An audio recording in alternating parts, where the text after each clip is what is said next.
السلام علیکم۔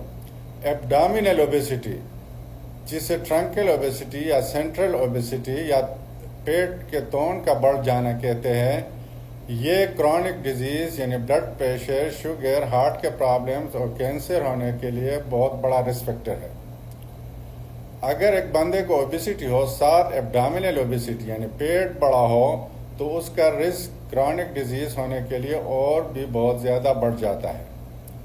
ایبڈامینل اوبیسٹی میں پیٹ کے اندر وسرا کے ارد گرد فیٹ بہت زیادہ جمع ہو جاتا ہے، اسٹامک کے اندر ارد گرد فیٹ بہت زیادہ جمع ہو جاتا ہے، جس سے پیٹ یعنی ایبڈامینل سرکمفرنس بڑھ جاتا ہے اور اس سے زیادہ واسکولر پرابلم ہونے کے چانسز ہے اور سلیپ پرابلم بھی ہو سکتا ہے۔ اس لیے یہ دوسرے اوبیسٹی یا عام اوبیسٹی کے ساتھ ایبڈامینل سرکمفرنس بھی زیادہ ہو تو کرونک ڈیزیز ہونے کے لیے بہت زیادہ چانسز ہے۔ ایبڈامینل سرکمفرنس یا سینٹرل اوبیسٹی کو ہم ایبڈامینل سرکمفرنس کے ذریعے ناپتے ہیں۔ اس میں ایک میئرنگ ٹیپ جو ہمارا ہپ بون ہے اس کے اوپر اور جو آخری رپ ہے اس کے نیچے دونوں کے درمیان میں ہم ایک میئرنگ ٹیپ سے ایبڈامن کو ناپتے ہیں۔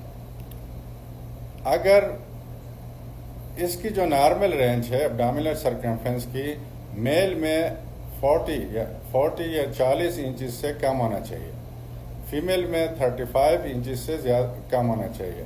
اگر میل میں 40 انچز سے زیادہ ہے اور فیمیل میں 35 انچز سے زیادہ ہے تو اس کا مطلب یہ ہے کہ ایبڈامینل سرکمفرنس زیادہ ہے، یعنی اس بندے کو ایبڈامینل اوبیسٹی یا سینٹرل اوبیسٹی ہے، یعنی تون بڑا ہوا ہے۔ اس کا مطلب یہ ہے کہ اس کے پیٹ کے اندر وسرا کے ارد گرد فیٹس اور اسٹامک کے ارد گرد فیٹس بہت زیادہ ہے، جو کہ واسکولر پرابلم کر سکتے ہیں اور سلیپ میں بھی کافی پرابلم کر سکتے ہیں۔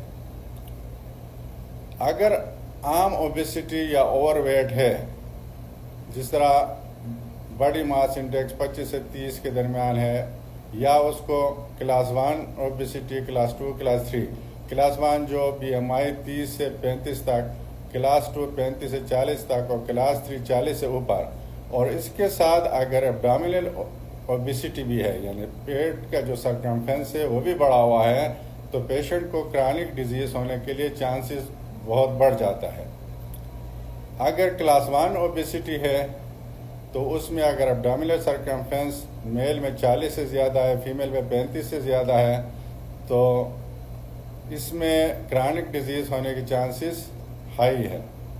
اگر کلاس 2 اوبیسٹی ہے تو ویری ہائی ہے، اگر کلاس 3 ہے تو ایکسٹریملی ہائی ہے۔